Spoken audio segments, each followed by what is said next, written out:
আমাদের যারা সম্মানের নেতা ছিলেন তাদেরকে এই জমিনে অতীত সরকার হত্যা করেছে। বহু সংখ্যক আমাদের যুবক যারা এই দেশে আল্লাহর দ্বীন বিজয়ী করতে চেয়েছিল, হাজার হাজার আমাদের যুবকদের, আমাদের ইসলাম প্রিয় মানুষদেরকে, এদেশের আলেম ওলামাদেরকে হত্যা করা হয়েছে। আমি আপনাদের খেদমতে হাজির হয়েছি এই সাংস্কৃতিক অনুষ্ঠান উপভোগ করার জন্যে আপনাদের সাথে, আর আপনাদের সান্নিধ্য লাভ করতে, আপনাদের সোহবত পেতে, আপনাদের দোয়া নিতে। ভাইয়ের আমার, ইসলাম একটা পূর্ণাঙ্গ জীবন ব্যবস্থা। ইসলামে এমন কোনো জিনিস নাই যার জবাব ইসলামে নাই। আপনার জন্ম থেকে মৃত্যু পর্যন্ত সব কিছুর ব্যবস্থা, জীবন ব্যবস্থা যা দরকার ইসলামে আছে। আমরা জানি এই মহাগ্রন্থ আল কোরআন আমাদের প্রিয় নবী হযরত মুহাম্মদ মুস্তাফা সাল্লাল্লাহু আলাইহি ইসলামের ওপর নাজিল হয়েছে গোটা দুনিয়ার মানুষের মুক্তির জন্য, মানবতার কল্যাণের জন্য, মানুষকে জিন ইনসান সমস্ত সৃষ্টির মধ্যে শ্রেষ্ঠ করার জন্য। আমরা সেই মহাগ্রন্থ আল কোরআন আমাদের হাতে আছে। আমাদের প্রিয় নবী মুহাম্মদ মুস্তাফা সাল্লাল্লাহু আলাইহি ইসলামের পুত পবিত্র জীবন আদর্শ আমাদের সামনে আছে মহাগ্রন্থ অনেকগুলো হাদিসের মাধ্যমে। ভাইয়ের আমার, আমরা মহাগ্রন্থ আল কোরআন থেকে একটু দূরে সরে আসার কারণে, আমাদের প্রিয়তম নবী হযরতে মুহাম্মদ মুস্তাফা সাল্লাল্লাহু আলাইহি ইসলামের আদর্শ থেকে দূরে সরে আসার কারণে আজকে আমরা লাঞ্ছিত, অপমানিত, গোটা বিশ্বে আমরা মজলুম।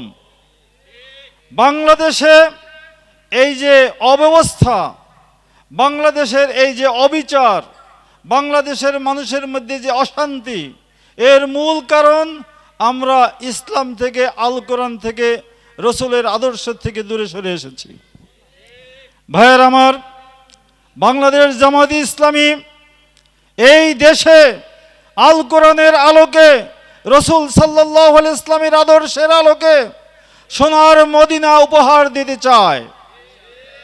এই দেশটাকে আমরা ন্যায়, ইনসাফ এবং কল্যাণের রাষ্ট্রে পরিণত করতে চাই।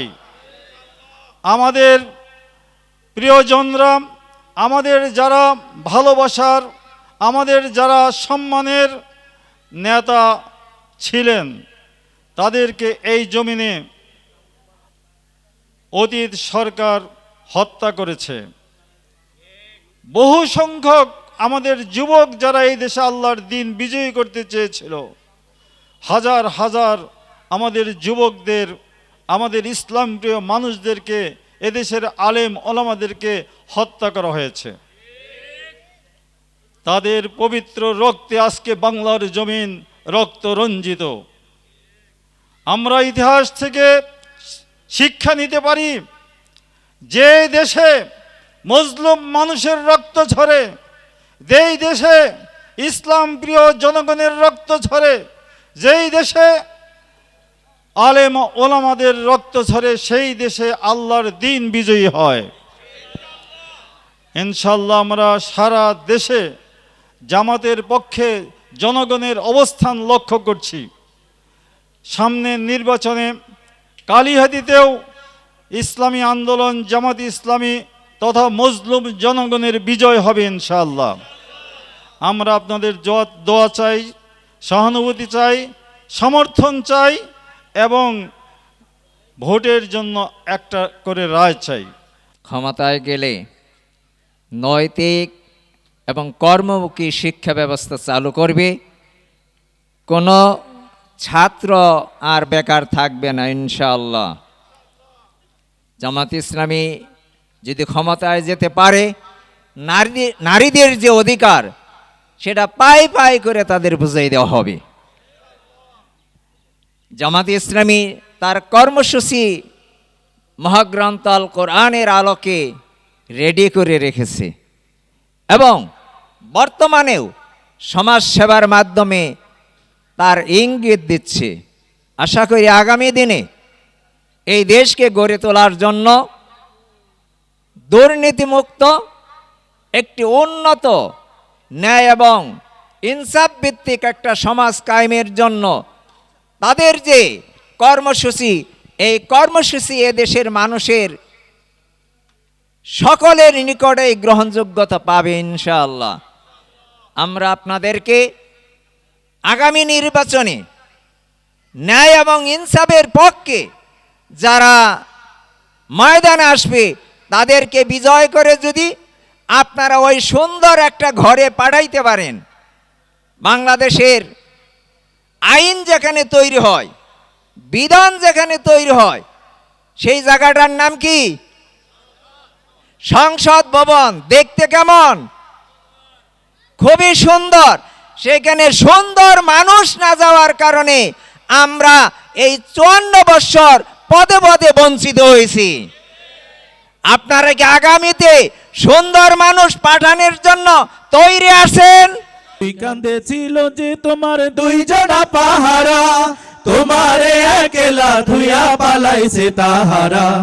দুই কান্দে ছিল যে তোমার দুইজনা পাহারা, তোমারে একলা ধুইয়া পালাইছে তাহারা। তোমার 8 কুঠুরি 9 দরজা বন্ধ যে ওই হলো রে হলো, মুখে আল্লাহ রাসূল সবে বলো, ও মুখে আল্লাহ রাসূল সবে বলো। দুয়ারে আইসাছে পালকি নায়রি গাও তোলো রে তোলো, মুখে আল্লাহ রাসূল সবে বলো, ও মুখে আল্লাহ রাসূল সবে বলো।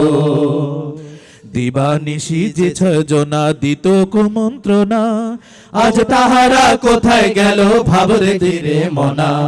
দিবানিশি যে 6 জনা দিত কুমন্ত্রণা, আজ তাহারা কোথায় গেল ভাব দেখিরে মনা। ফেরেশতায় আসিয়া যখন জিজ্ঞাসা করিবে, ঋণ কি তোমার মাবুদ কে বা তখন কি বলিবে। ফেরেশতায় আসিয়া যখন জিজ্ঞাসা করিবে, দিন কি তোমার মাবুদ কে বা তখন কি বলিবে। ওরে আল্লাহ বিনে মাবুদ নাই জবানে তাই বলো রে বলো, মুখে আল্লাহ রাসূল সবে বলো, ও মুখে আল্লাহ রাসূল সবে বলো। দুয়ারে আইসাছে পালকি নায়রি গাও তোলো রে তোলো, মুখে আল্লাহ রাসূল সবে বলো।